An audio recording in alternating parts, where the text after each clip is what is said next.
In this video, I'm about to show you how to add products to the Shopify store. First, open Shopify on your computer and log into your account. On the left-hand menu, click on Add Apps.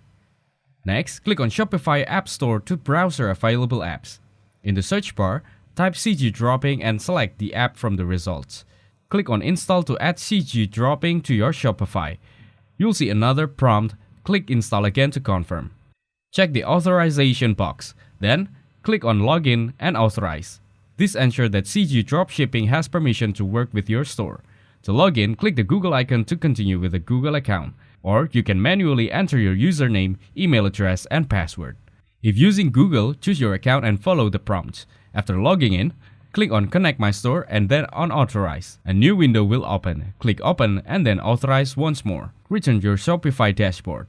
From the left menu, click on Products. Then click on Add Product. This will prepare your store to accept product from CG Dropshipping. Go back to the CG Dropshipping dashboard and find CG product to your stores. Scroll down to Authorization section and select Shopify. Click on Add Store to start importing product from CG Dropshipping to Shopify. In the CG dashboard, click on Export List from the left side menu and choose the product source. Then return to the main menu, click on the three lines icon and select Blazer or any product category you want. Choose a product you'd like to add. Here you'll enter the product type along with other required information such as a label, description, and text. Now under Variant Pricing, set the price for each variant of the product. Enter all required pricing information as listed. Finally, click on the List It Now to add the product to your Shopify store. Thanks for watching. Don't forget to like and subscribe.